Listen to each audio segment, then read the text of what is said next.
नाही अमीरी में, मन लागो मेरो यार फकीरी में, मन लागो रे मेरो यार फकीरी में। आखिर यहाँ तन काक मिलेगा, आखिर यहाँ तन काक मिलेगा, कहाँ फिरे मगरूरी में, कहाँ फिरे मगरूरी में। आखिर यहाँ तन काक मिलेगा, कहाँ फिरे मगरूरी में, कहाँ फिरे मगरूरी में, कहाँ फिरे मगरूरी में, कहाँ फिरे मगरूरी में। कहत कबीरा सुनो भाई साधु, कहत कबीरा सुनो भाई साधु, कहत कबीरा सुनो भाई साधु, कहत कबीरा सुनो भाई साधु। साहिब मिले सबूरी में, साहिब मिले सबूरी में, मन लागो मेरो यार फकीरी में, मन लागो रे मेरो यार फकीरी में। जो सुख पाओ नाम बचन में, जो सुख पाओ नाम बचन में, सो सुख नाही अमीरी में, सो सुख नाही अमीरी में, मन लागो मेरो यार फकीरी में, मन लागो मेरो यार, मन लागो रे मेरो यार, मन लागो मेरो यार फकीरी में।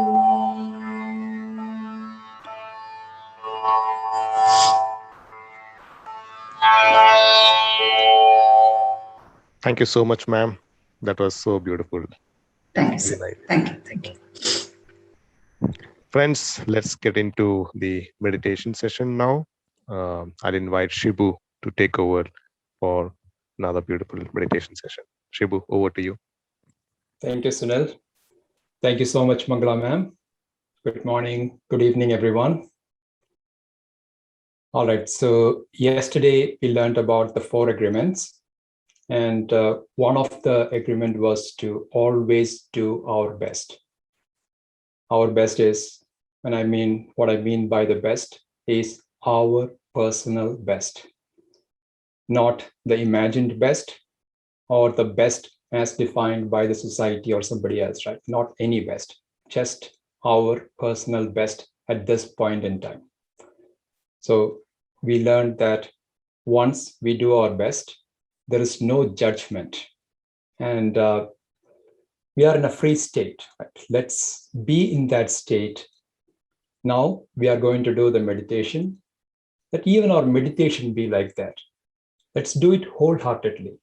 Let's give it our personal best. With this, let's start our meditation with deep, deep gratitude. We know the procedure. Please remove your specs.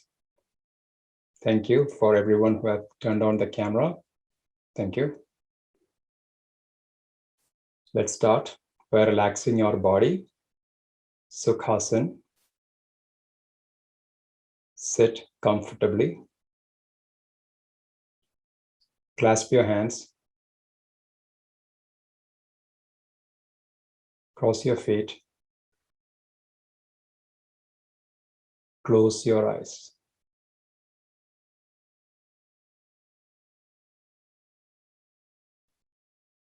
We are going into our inner world.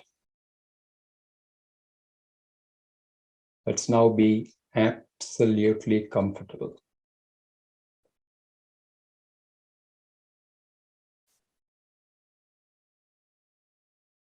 Let's drop all the mental burdens or any barriers we might have.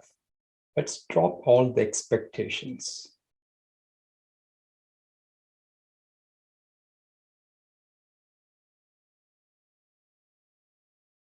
Scan our bodies. Let's see if there is any tension anywhere. Right from the scalp to the feet, see if there is any tension.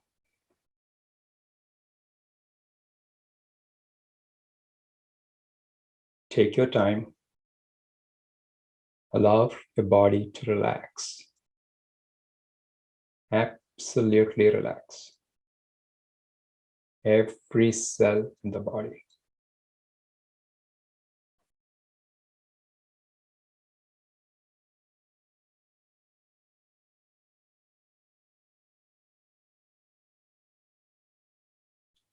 Slowly bring your awareness to a normal, natural breath.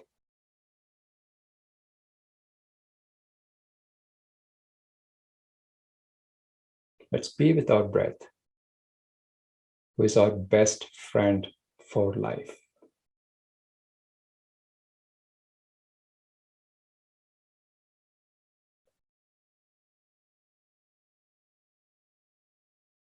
Just be with your breath. Let's not try to control or manipulate. Just the normal, natural breath.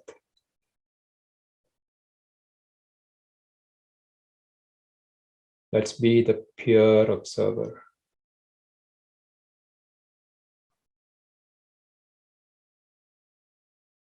Inhalation,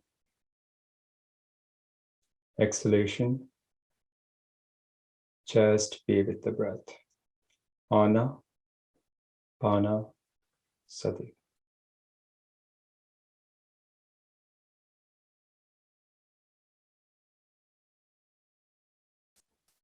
No visualizations.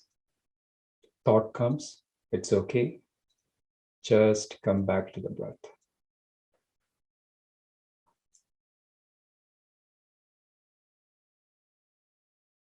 Let's do our best to be with our breath.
Let's not go with the thoughts, dear friends. Come back to your normal, natural breath. Anapanasati.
Let's continue being with our breath. Normal, natural, easy flow of breath. Last 10 minutes.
Slowly come back, dear friends.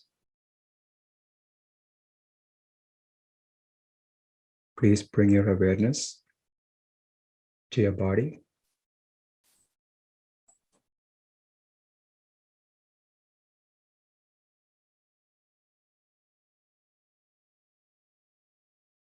Whenever you're ready, unclasp your hands.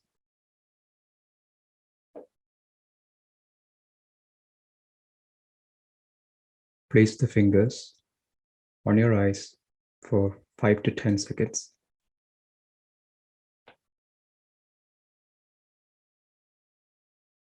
Open your eyes whenever you're ready.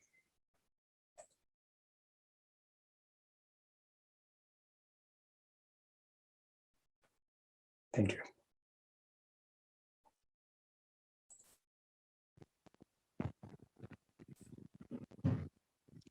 Thank you so much, Shibu. Thank you, Sunil. That was relaxing and it was very good meditation. So let us now move on to the next session. Shibu took us through a beautiful concept, beautiful talk on a book called The Four Agreements. We learned 2 agreements, very important agreements yesterday. I'm sure there is more in store for today. Yes, we are all awaiting. We just came out of meditation and I think it's by now everyone is literally come out of meditation. Over to you, Shibu. Back to you for next another beautiful session. Thank you, Sunil.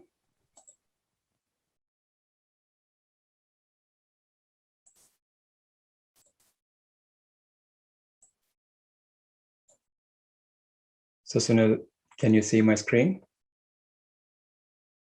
Yes, Shibu. All right. So, friends, as Sunil mentioned, we looked at the 4 agreements, out of which 2 we covered yesterday, the 1 and 4. So we'll look at the rest of it today.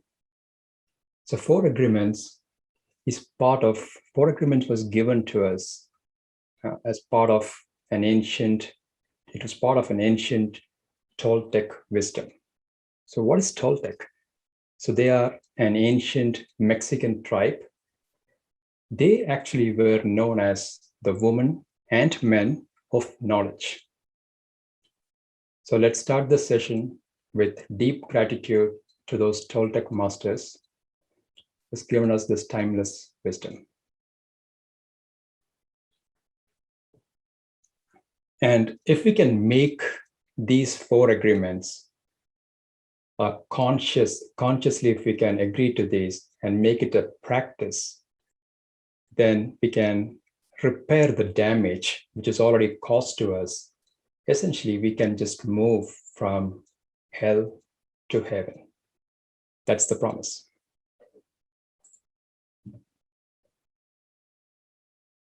So as we discussed, we went through 2 agreements: be impeccable with your word and always do your best. Always do your best is also an enabler for the other 3 agreements. Pretty much for everything we do, we just have to do our best, our personal best. So the second agreement is do not take anything personally. So in yesterday's session, we looked at black magic, right? Whatever happens around you, don't take it personally. So what is that black magic? Let's look at an example. It might be a friend who just call us, oh, you look you're so stupid. So if we take that personally, then we are agreeing to it. We're agreeing to what he said. That is a poison. Only if we agree, that poison gets in. It goes into us. It is only getting in because we allowed it to. Now it's part of our belief system. This is how we create the hell. Nothing other people do is because of you. It is because of themselves.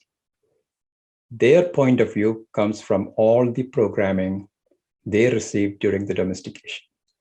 Essentially, they are guided by their own belief systems. So if you eat all the emotional garbage, it becomes your garbage. But if you do not take it personally, you are immune in the middle of hell. So let's look at it. We talked about that poison, right, in the previous example.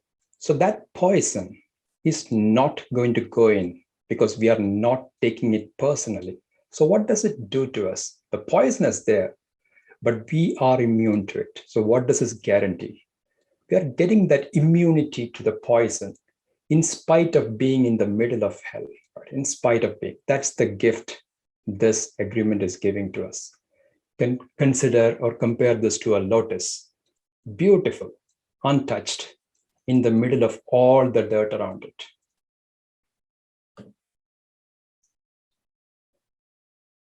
So we all have heard this, people complimenting or using not so complimentary words. You are the best, you are such an angel. Either way, it does not affect me because I know what I am. So when somebody is very happy with us, they'll tell us one thing, right? They'll call us the best, or whatever nice things they have to say about us. And if they are not so happy about us, they'll tell something else. So when we do not take things personally, then either ones are not going to affect us. Again, the need for acceptance. I don't have the need to be accepted. We essentially need not be looking and should not be looking for acceptance from outside. This is a beautiful quote. Because one believes in oneself, one doesn't try to convince others. Because one is content with oneself, one doesn't need others' approval. And the last one, because one accepts oneself, the whole world accepts him or her. Beautiful quote by Lao Tzu. Even the opinion we have about ourselves are not necessarily true. Therefore, you don't need to take whatever you hear in your own mind personally. Let's take an example. Sometimes we look at the mirror and we feel, oh, I'm so fat. I look so fat. That's again a mind's opinion. That's an opinion just coming from inside. And that is also coming from our belief system. And we know how we got that belief system. We looked at the domestication, right? It's coming from all the cultural influences and so many other factors. So from that context, this is very, very important. So even the opinions you have about yourself need not be necessarily true. Very, very important. Don't take anything personally, because by taking things personally, you set yourself up to suffer for nothing. So that is very obvious, right? That poison, which we talked about, once we take that poison in, we will be suffering. We'll be in that suffering mode. When you make it a strong habit not to take anything personally, you avoid many upsets in your life. Your anger, jealousy, envy, all of those emotions will disappear. Even the sadness, which is caused by all those previous incidents, will just disappear as we stop taking things personally. So this is one of the things which we can do as a practice. So as we are in the road to make this a practice, this is something which will help us. Write this agreement on a piece of paper, put it on your refrigerator or wherever else you want it or you're likely to see it, so that this can remind you all the time. don't take anything personally. So there's a quote by Don Miguel, who wrote the Four Agreements. There is a huge amount of freedom that comes to you when you take nothing personally. Absolutely a fact. With this, let's go to the third agreement, which is don't make assumptions. The problem with making assumptions is that we believe they are the truth. So let's look at some of the assumptions, right? We have so many assumptions based on the skin color, race, religion, sex, multiple things. He is coming from this area, so he must be behaving in a certain way. Just the thought process, because of the data, the way we are conditioned, and the belief systems which we have. There's so many assumptions which we make about people, things, situations, just because it is there. The problem, as the slide says, is the problem is that we believe it is the truth, just the wrong belief. It's a quote by Albert Einstein. Assumptions are made and most assumptions are wrong.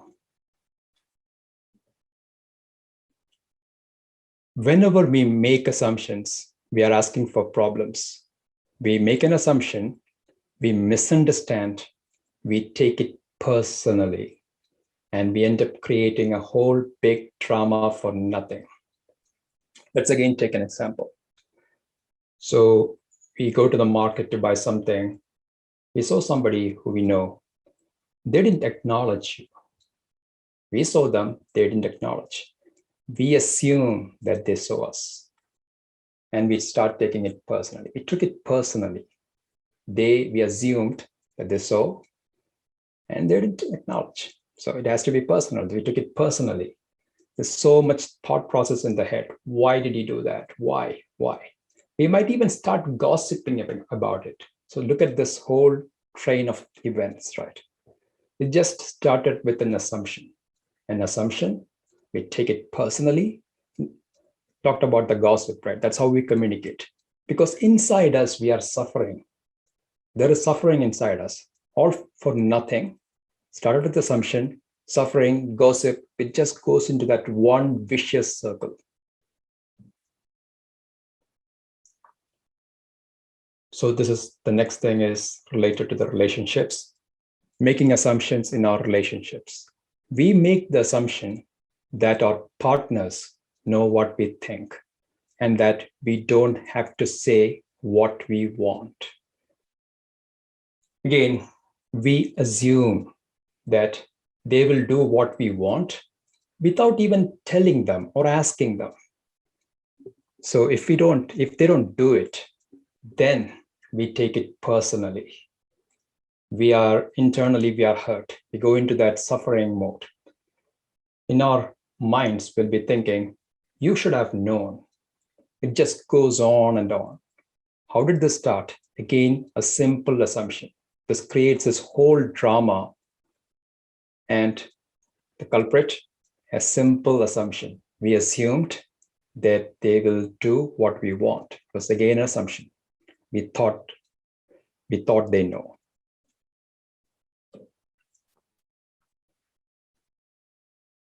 Beautiful quote.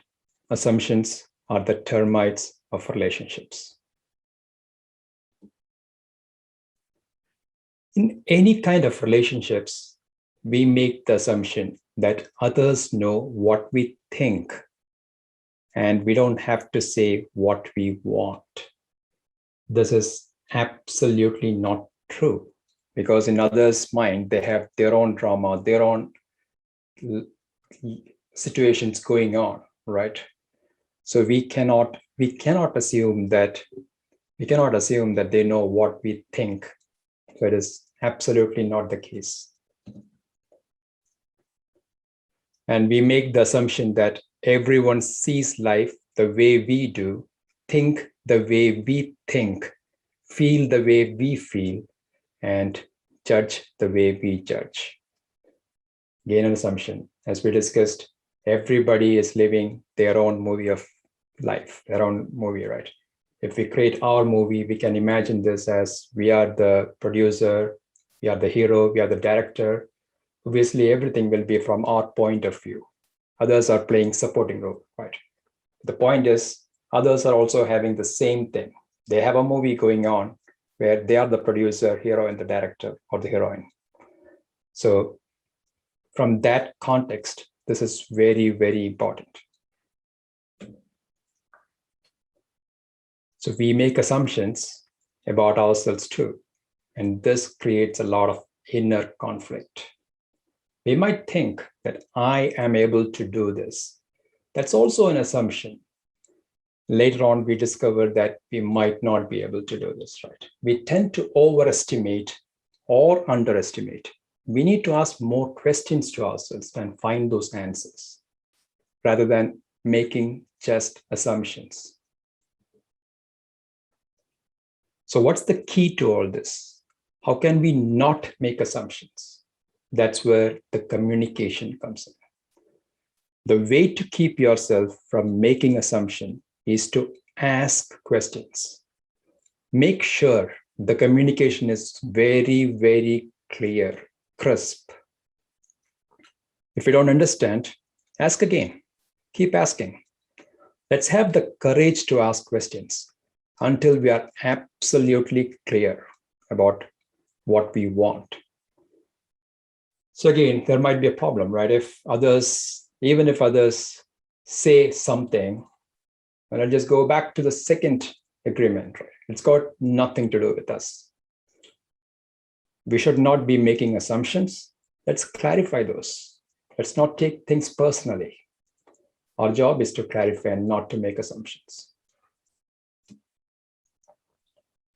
With clear communication, all your relationships will change, not only with your partner, but with everyone else. That was the third agreement, my dear friends.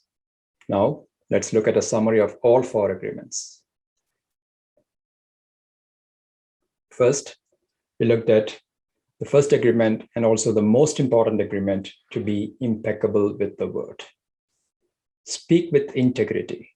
Say only what we mean.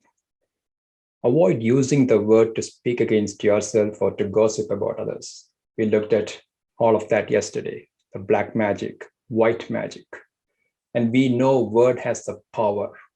How do we want to use the power? We want to use the power in the direction of truth and love. White magic. Don't take things personally, anything personally. Nothing others do is because of us. So what others say and do is a projection of their own reality, their own dream, their own personal dream. And what does this guarantee? The immunity. With this, we are shielded from the poison, right? If we take things personally, then we are intaking that poison. This guarantees that immunity or the shielding from that poison. Don't make assumptions. Find the courage to ask the questions and to express what you really want. Communicate with others as clearly as you can to avoid misunderstanding, sadness, and drama. With just this one agreement, you can completely transform your life. And the last, which we started first because it is an enabler. This is the enabler for every other agreement and pretty much everything we do. Always do your best. Your best is going to change from moment to moment. It will be different when you are healthy as opposed to sick. Under any circumstance, simply do your best and you will avoid self-judgment, self-abuse, and regret. It will also free us. This is the freedom we get because there is no judgment. Whatever, irrespective of what others think, we know that we have done our best. That will free us.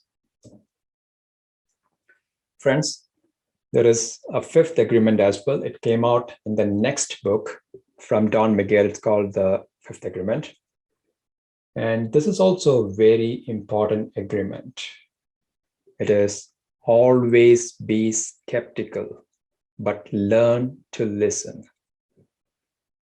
So essentially this means to be open to everything, every possibility, everything. Be a good listener, be open, but doesn't mean that we have to believe everything. This is what got us to this point, right? This is how we were domesticated, because we believed. We looked at a few examples yesterday. This is how we got domesticated. So this is why this becomes very, very important. Use the power of doubt to question everything you hear. Doubt is a great tool for us. Truth will stand out. I mean, it stands the test of the doubt. The truth will stand out. And you'll know that. Listen to the intent behind the words, and you'll understand the real message. Question everything, and yet be open to everything. Very profound statement. So that's it, dear friends. So practicing 4 agreements will lead us to our own personal freedom, our own heaven. Can build our own heaven. This enables us to move from fear-based domestication to love-based education. And while we are on the topic of education, we can introduce education right at a very, very young age itself. And to kind of expand on this and talk more about it, give more details, let me invite Prithvi for a session on conscious parenting. Thank you. Thank you, Shibu. Good morning and good evening, my dear friends. Is my audio good enough, Shibu? Yes, Prithvi, loud and clear. Thank you. Let me share my screen.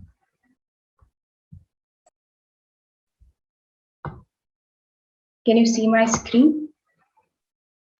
Yes. Thank you.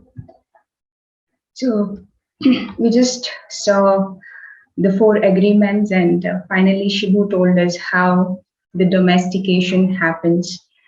So we will be learning how the domestication happens in a scientific way and how to move towards the real education, which is love-based through science. So as I had mentioned this before, the fetus has the frequency of delta. So the first brain waves that we see in the fetus is delta frequency. And between birth and till the 2 years of age of a child, it predominantly operates at a lower frequency of the brain, where the thinking process is totally nil and it is totally in the delta frequency. This is the inner conscious level that the child lives in within the womb and also after the birth till the age of 2. After that, from 2 years till 6 years, the child predominantly operates at theta waves, that is from 4 to 8 hertz. And theta is also an inner conscious level, that is the subconscious level.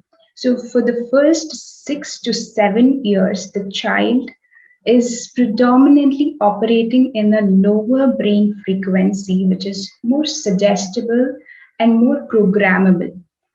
So in this state of mind, the subconscious level, the child keeps downloading a lot of informations that it sees, observes, and which is exposed to. So the young children till the age of 7, they are the observers. They carefully observe their environment and start to download the worldly wisdoms that is offered by their parents and the other people whom they interact regularly, and they directly get that downloads into their subconscious memories. So as Shibu was mentioning that the words that we use the behaviors that we do, everything is being observed and downloaded by the children at this age. They don't think which is right, which is wrong. They just observe and just download it into their subconscious mind. And the research also concludes that the infants can pick up complex skills solely by observation, and they don't have to be actively coached by their parents. This is what we do, right? So parents actually say to sit in certain way, eat in certain way, to speak in certain way, but the children will be learning by looking at their parents, how their parents will speak, how their parents will behave, how their parents will eat, but not by what their parents teach them to do. So it is all the observation of the child and downloading them into the subconscious level is what will be happening in the first 7 years of their age. So the behaviors, the beliefs, and the attitudes that we also, when we were children, we have observed these in our environment, and it has become a hardwired synaptic pathway in our subconscious mind. So this actually, the beliefs, the behaviors, the attitudes that we have observed and downloaded in the first 7 years of age becomes the base of our personality for the rest of our life. So this is how the subconscious mind develops for the first 7 years of age. After that, the child starts to operating mostly in the alpha waves from 6 to 12 years of age. So here the conscious mind starts to develop, the awareness of self starts to develop, and this is the exactly the right age for a child to be introduced into the practice of meditation, where they can consciously choose what to speak and how to behave instead of going by the subconscious mind. They can consciously live their life. And after 12 years of their age, they sustainably operate at beta waves. They start thinking, they start getting into focused conscious level. By now, both conscious and the subconscious mind have been developed completely. So both of these minds play are dynamic duo. They play a vital role in our complete personality development. What happens is that the conscious mind can think in the forward and backward in time, where it can go to the past and get stuck in the past, or think about the future and worry about the future, while the subconscious mind is always operating in this present moment. So the conscious mind is the monkey mind, which keeps jumping from one thought to another, while the subconscious mind is always present, protecting us to survive in this present moment. And the subconscious mind is, is actually built by the beliefs, attitudes, and behaviors of others, and it is not our own behaviors. So we will not be living our life, but somebody else's life. So in the process of evolution, there comes two things, that is nature and nurture. In the nature part, in the tree of evolution, the lower organisms have less developed nervous system. So they depend more on the pre-programmed behaviors that we call as nature. They have innate instinctive natures that will help them to survive. For example, the moths that fly towards the light, and the sea turtles coming to a particular beach in a season and laying eggs. So these are the pre-programmed behaviors which help them to survive. And as we move higher on the evolutionary tree, the organisms become more complex in their nervous system, and this allows them to acquire behaviors through experiential learning, which is the nurturing part.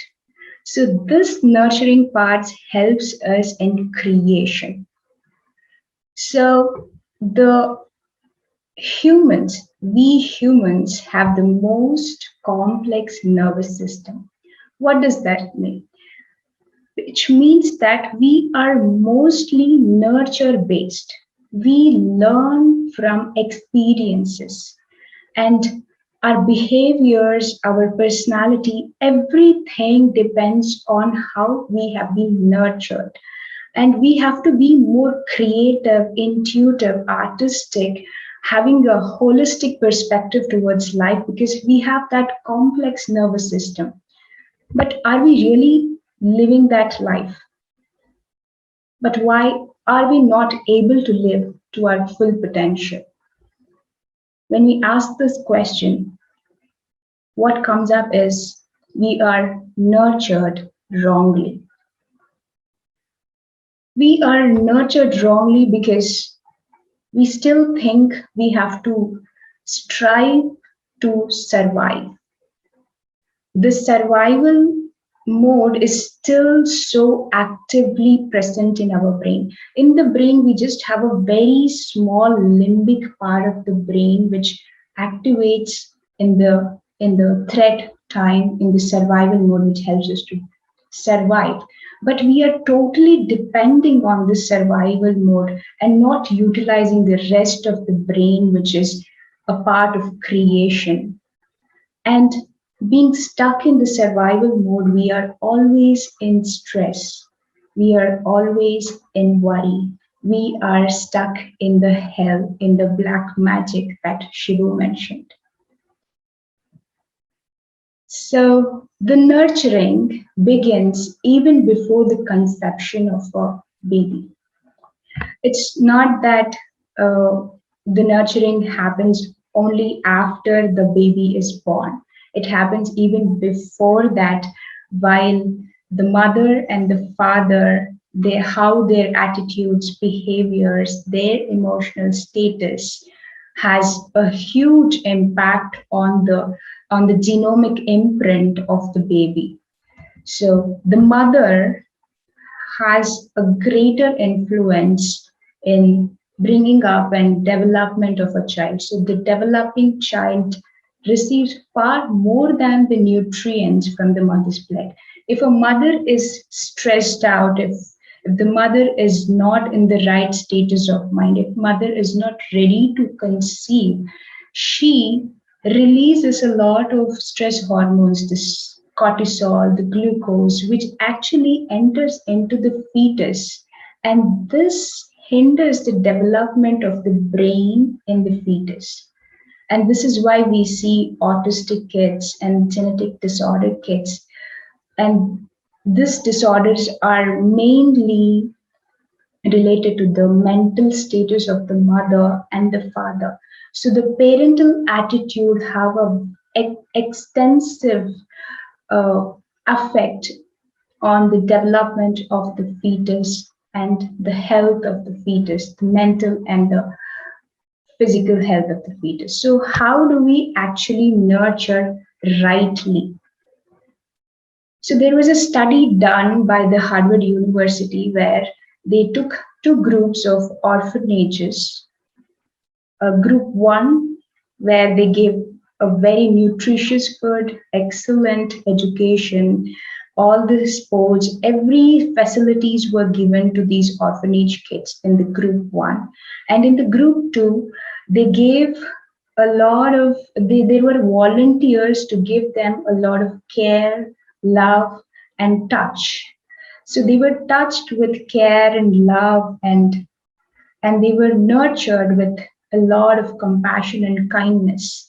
After a few years, when they did the study on these two groups, they saw that the group A had a prolonged chronic disorders. They were not happy, they were anxious, they had a lot of stress and tension in their life. Whereas the group B were very healthy, happy, and harmonious. So when it comes to nurturing part, it is not what we give as food, education, or facilities. It is all about the love, the care, the the kindness and the compassion that we nurture the kids with. So there was another interesting research where they did on the human cultures. So the human cultures where the society held their children with love and care were more peaceful, and in contrast, the societies which deprived the extensive touch were inevitably violent in nature. So, if you see in our Indian traditional culture, I have heard from my grandparents saying that as soon as the child was born, the first hour, the golden hour of the birth, without doing anything, the first thing that they did was the newborn was placed on the chest of the mother. The skin to skin touch, that warmthness, that touch builds the initial bond with the mother, and after that it is done the same thing with the father as well. So that is that warmthness, that touch builds a, a very intensive bonding with the parent and the child. So one of the difference between the population is that many of the children not receiving the touch, they suffer from a disorder called somatosensory affective disorder. So this disorder leads to a violent aggressive behaviors in the children. So the challenge here for us as adults and as parents is this: to let go of unfounded fears in us, and to take care not to implement unnecessary fears and limiting beliefs in our children's subconscious mind. If the subconscious mind itself is filled with loving, caring words and energies, how beautiful the child would be, right? For example, the words, as Shibu mentioned, are misaligned with the intention and the energy. What is happening is, for example, if a child is carrying something which is fragile, and suddenly the parent sees that and suddenly says, "Don't drop it," and that energy makes the child to just drop that, but the intention of the parent is to take care that the child will not drop. The words that we use and the energy that we transfer through the words and the intention behind those words are misaligned. So we have to align those intention, the words, and the energy.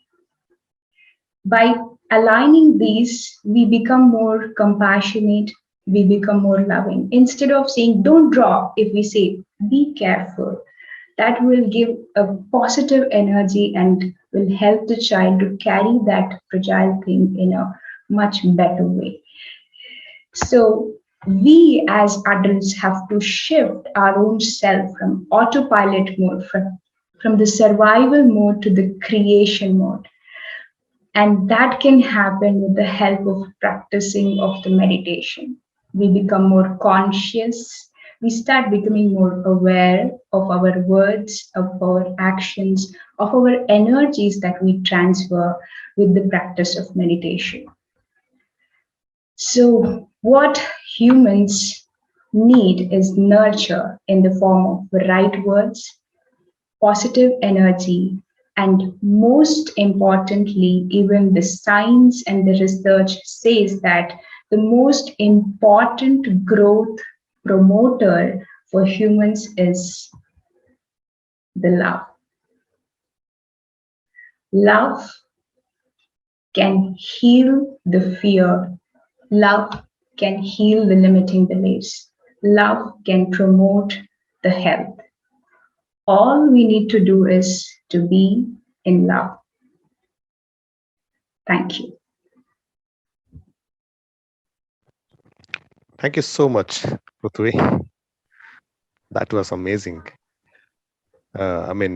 Saturday morning, well spent, I would say. We took extra time, and I'm sure everyone would agree with me that this was indeed, it was indeed worthwhile listening to both Shibu and Prithvi. Thank you so much once again, Shibu and Prithvi. Okay, so we have few questions coming up. I think I know this time it's exceeded the time, but being a Saturday and we have all of you together, so let's take a few questions, right, Shibu, Prithvi? Yes, definitely. Sure, Sunil, sounds good. Yeah. So I'll go one by one. We had a question from Sumant. Hi, with this guided meditation, I know when to end of meditation of 40 minutes. Just curious, how do you all masters here know that 40 minutes using an alarm? Or are there any other best ways? Please advise. I think I'll take up this question. To begin with, it is good to keep an alarm. Well, I again suggest to keep an alarm only if needed. Let's say you have time in the morning for yourself, then you can set an, you don't need to set an alarm typically. If you ask me personally, I don't keep an alarm. I just sit, and this thumb rule says 40 minutes, but go with your pace. Initially, when I began my meditation, I was suggested to sit for 5 to 10 minutes, and those days I never had time. So I used to keep an alarm with a very low sound just to keep me awake. Okay, 10 minutes is up. I set the alarm and then do my meditation, and then end after the alarm is done, or whenever I feel comfortable. Slowly over a period of time with practice, you will, come out of this. So you don't need to really worry about the alarm part. Yeah, and just to add on, just the Yeah, intent, as well mentioned, should be good enough, right? And you can come out, you can decide, and you can come out after a certain period of time. That naturally happens. correct. We'll quickly move on. We have Tarun Shyamala who has raised a hand. So I'll just ask to unmute. Please go ahead, Tarun. Can I ask in Hindi, sir? Yes, please. अच्छा, पृथ्वी madam के लिए सवाल है. Can she understand Hindi? Yes, ma'am, I can understand. Please go ahead. नहीं, actually आप जितना आप जो आप बताया है information so crystal clear it was, मगर जैसा मैं हूँ, मैं 30 इयर्स, अभी मेरा बच्चे लोग 27, अभी 30 इयर्स है, 27 है. मैं जब प्रेग्नेंट थी, मैं इतना नहीं सोचा ये सब चीज. हम भी, आई वॉज ऑल्सो यंग. उस समय हमको बहुत सारा ड्रीम्स, बहुत सारा डिजायर्स, बहुत सारा कुछ रहता है. उस समय हम नर्चरिंग ऑफ चिल्ड्रन जैसा आप बताया वैसा नहीं किया.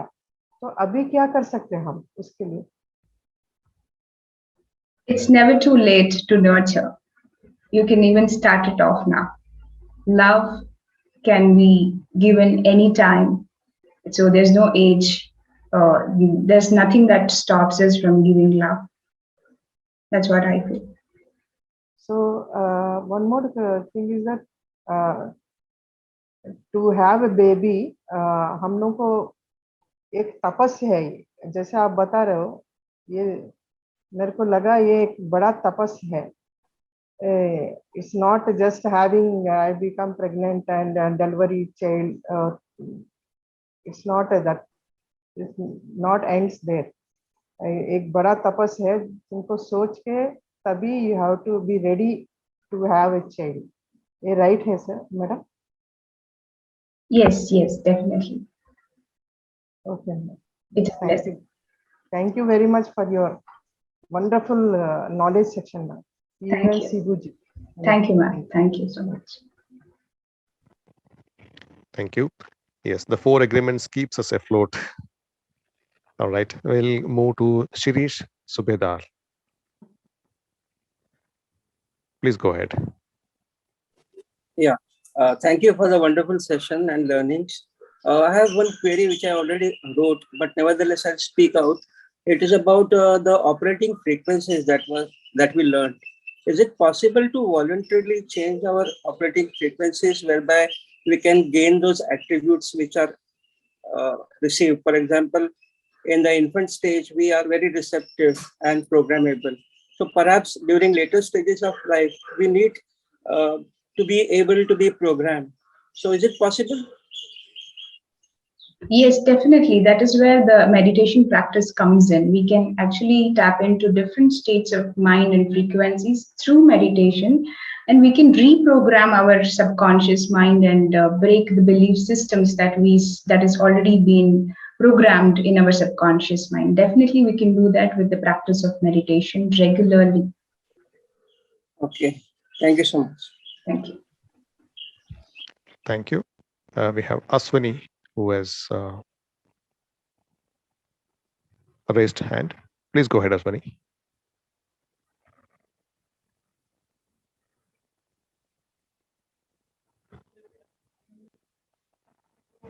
Please go ahead. Are you able to unmute yourself? Okay, maybe some technical issue. Sayantan, please go ahead. You have a question, I think. Yes, thank you so much, Master. And is it fine if I don't switch on my video, because there's a little bit of an issue? That's fine, no problem. Please go ahead. Yeah. So my question is for either you or Shibu sir. Shibu Master can take it up. So what happens is during at a stretch 40 minutes of meditation, there are times that I cannot sit at a stretch, and sometimes I feel when I do the meditations on the bed early in the morning, so 40 minutes at a stretch becomes a little too long. But after that, what I do is, after around 20-25 minutes of the meditation sitting and doing that, my body gives up and gets a bit more aching and stuff in the back. And then I lie down, and then I do the guided music and the guided dictation which Shibu sir gives in the form of yoga nidra. So is that okay if I do that through yoga nidra as well, the remaining part of the meditation? Okay. I can take that, Suna. Yeah, go ahead. Super. So it is absolutely fine. So the key thing which we talk about is to be comfortable. So if you feel like lying down, if the body feels like lying down, it is okay. So it is okay to go into the yoga nidra as well. But once you come back, so if your body is tired, it needs energy. So let it go, let it take the energy. But once you're back, you can still continue your meditation. Thank you. Yes, thank you, Shibu. It's crossed 7:30. I'm just a bit, on one hand, I know it's Saturday, we have some time. On the other hand, we have quite a bunch of more questions come up. Shall we take one more question? There's one important question relevant to that was discussed that just came up. I thought I'll ask that. Shakti Vadivu had asked this question: how to teach young children meditation? I heard it can be started as early as 6 to 12 years of age. Yes, I would suggest that, as I told, children are natural observers. So if parents are meditating, they get inspired by the parents and they start to meditate. That's the best way to introduce meditation to children, is what I feel. Great. Thank you, Prithvi. So we have more questions, but we have made a note of those questions. We will definitely answer them in the coming days. And so as it's time close to 7:35, I think let's end today's session. All right, Shibu? Yes, Anil. Okay. All right. Thank you all, masters and friends, very, very much for another beautiful day. See you all tomorrow again in the morning. Have a nice time. Bye-bye. Thank you all.